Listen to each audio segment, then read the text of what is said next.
Kasabay ng paglaya natin sa kulungan ng ating mga tahanan ay ang paglabas at paglantad ng bagong motorcycle brand FKM or FKM Motorcycles.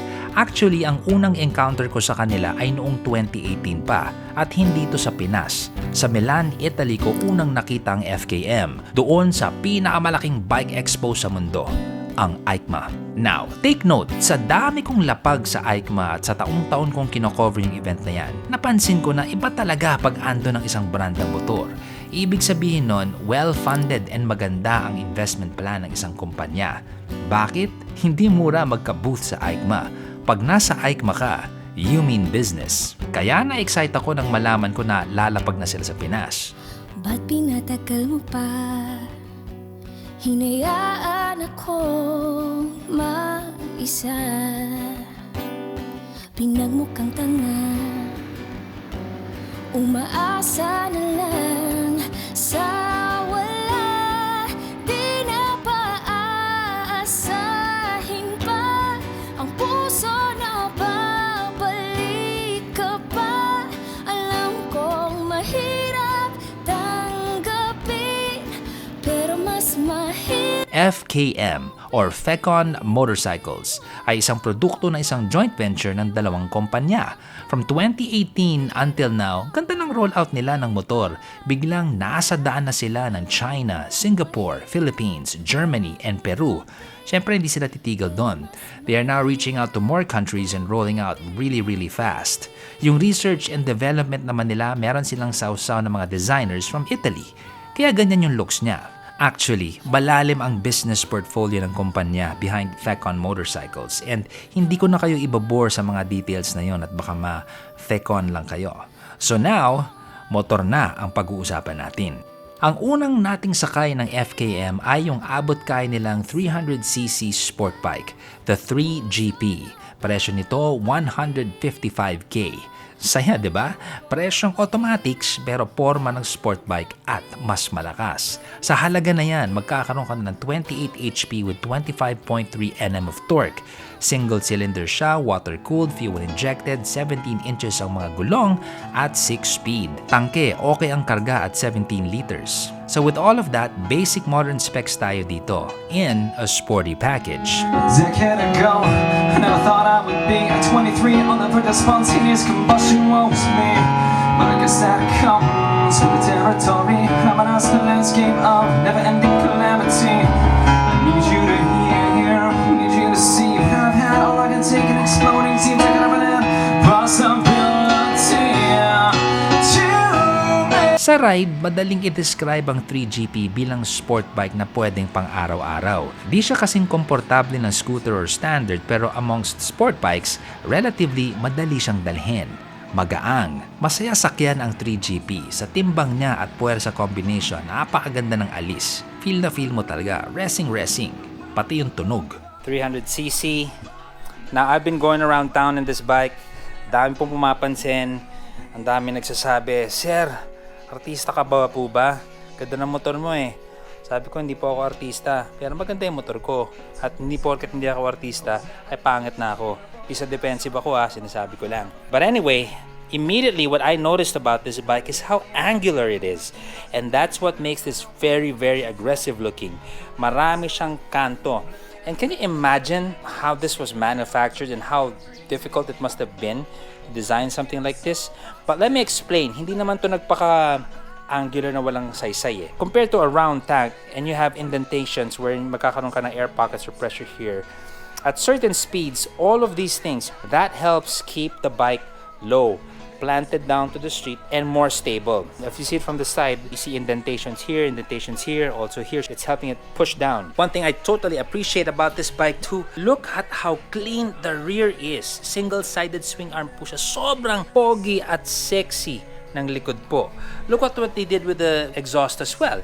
Obviously, sa ilalim, nakikita nyo po, dyan lahat tumatakbo yung catalytic converter, dyan nag-iikot-ikot-ikot, dyan sila nagsasakal in the sense for emissions, diba?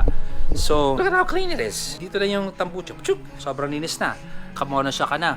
It's just like some sort of rough polyurea or lining na nilalagay nila, like armor thing nilalagay sa mga pickup trucks for protection. It has a rough finish to it and it's a nice contrast compared to everything else. It's nice and smooth. From here, you know what, sa gantong bike, kung hindi ka rin naman talaga magpipilian, tanggalin nyo na to. Di ba? Para super linis na. But of course, if you're riding your loved one, huwag mo tanggalin, di ba? Unless, uuwi kang bahay, binili mo to, di ba? Uwi ka, tatanggalin mo na, sabihin ng asawa mo, at walang pillion ride. Ganun talaga mahal eh. Di ako makakaangkas eh. Hindi, huwag nyo gagawin yun. Sabihin nyo, sabi ni Sir Saki. For the tires, CST tires, I have tried CSTs before. That's what comes here stock. So another point here that can be improved on, I feel, would be a side stand switch or safety, diba? Side stand switch. Look at this side as well. Nice touch on this one.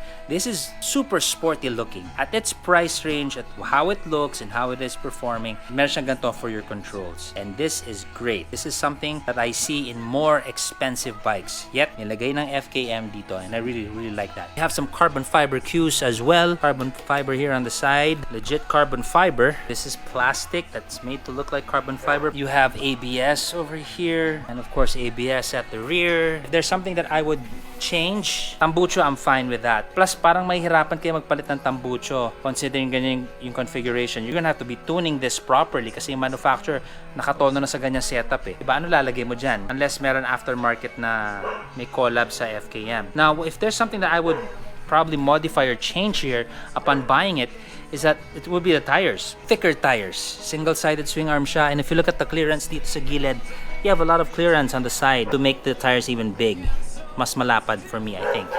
This would have been better if it was black, I think. Although I understand na may highlight, but I don't like mixing gold and white. If this was all black and you got some gold popping up, I'd get that. These are options that you can easily change anyway. Tsaka personal preference ko lang naman yun. But overall, if this was black and you got this whole thing going on, I think it looks fine. Now, one of the most beautiful things is the face. Look at that. That is such a smart looking, very young looking face. Diba? May tsura niya. It's just a fresh design. Para siyang lumihis. Kunyari yung iba, like the Japanese bikes, European bikes, are all going a certain way with look. Here comes FKM and says, okay, we're gonna look like this and lean towards this type of design, and it works. I mean, look at it. When you buy this bike, ito na yung mga kasama na brands. Mismo yung mga brands natin dyan. And it's got a sporty look, diba? Para kang sponsored. Racing. On this side, again, look at their controls for your gearing. Okay din siya. Decals have a nice touch. Overall, the design sense or the designers of this bike are just crazy good. Diba? I mean, look what they did. Look at it. Let's look at the gauge this time. So here's another part that I would say plus points, pogi points dito sa motor na to. TFT na naman. And this TFT, I was looking at it, I don't see any buttons. And there are no controls here on my left. And that's when I realized dahil may triangle dito, it's touch sensitive. Touchscreen siya. There's the trip mode. Press it again. Total kilometers run. Trip again. You got your time. And all the information is already here. You got your gauge here, digital. Super sleek, super nice. At ang maganda pa dito, look at how it is set within the whole cockpit. Hindi siya protruding. It's just set within. So that's a nice thing also. Just for reference, how big that gauge is. Now let's check. Not bad na rin, ha? Size 11. If I were to critique anything here, kasi everything looks nice and proper and high-end, I would say it would be these red buttons. These maybe look regular, not up to par with everybody else in the bike. Like you got Primo levers, Primo triple T's. If I look at the key, look at the key. Ganda rin ang key eh. So yeah, I would think if there's anything that's not up to par and regular, it would be these buttons. It's a bit bright red. I would prefer like, you know, that dark red plastic. Because through time that might turn pink. That's probably the only thing. Everything else is pretty good quality. The mirrors are also alright. Hindi siya basta-basta nagagalaw. For you to adjust this, you gotta unlock it with the Allen wrench first. You can't just, you know, move it about. Let's take a look under the seat. And that's what it looks like. So you see more of this finish, the whole chassis. So parang galing. So parang sigurong super rust-proof na siya, di ba? Parang nilagyan nila lang ganitong, I think it's like a polyurea coating. So everything's laid out nice and neat. I wonder how I can take the seat over here. As I see, it's a screw. So that means to access the seat, I may have to take out the side panels. And to take out the side panels, I have to unscrew these panels. And I think I will make an intelligent guess. Bakit? Kasi tinatamad akong gawin yan lahat. If it looks good here, then I'd say it should look good under that too. Right? Ganyan tayo ka-thorough. So seat upholstery is not bad. It's actual stitching. Iba kasi Japex eh. In-incorporate lang dun sa upholstery. But this is actual stitching, which is good. The upholstery on this side is also very good. Doon naman sa gilid, okay din. Rough siya dito para sa grip ng yung inner thigh legs. In terms of foam, it's gonna be on the stiff side. You know, sport bike, ganun talaga. But kahit na medyo stiff siya, maganda rin naman yung lubog niya, as you can see. Dito sa taas, medyo wala na for your mga lalaki tayo, mga balls. Ingat-ingat lang tayo sa IB or Ipit Betlog syndrome. Dito naman, kumatas ka ng konti, if you want to rest your crown jewels mo dyan, ganda yung atin lubog. Of course, women, walang problema, di ba? Pillion. Same thing with the rear seat. You may think na parang nipis niya, but tingnan mo yung umbok dito and look at how deep that thing can go. So meron siyang fin. Ako nakita yung bakat. Yung bakat na yan yung foam. Dito halos wala na. But dito yung pinaka-importante for your pillion. Let's take a listen. Now, mind you, stock po yung ating pipe. Pero pakinggan niyo yung tunog. Here's a pipe. Very deep sounding. Malalim po tunog niya.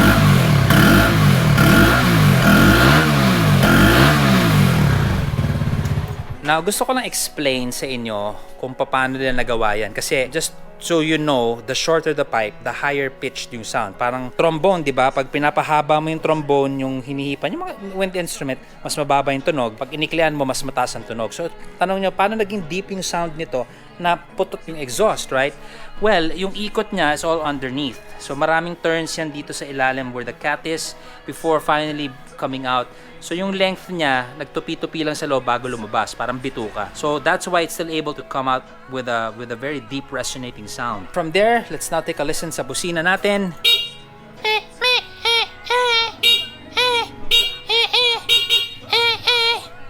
Yan yung nota niya. I think kung meron aspeto dito na pwede pang i-tweak, I'd say yung chassis. Pwede pa tong ma-improve. Pwede pang mas sturdy and stiff. And with that, dampening pa ng kaunti. Para sa sporty look na pang araw-araw, as is, pasok naman siya. Pero kung track day ang pinag-uusapan, chassis structural improvements, beneficial pa yan for performance. And perhaps accommodation din for thicker tires.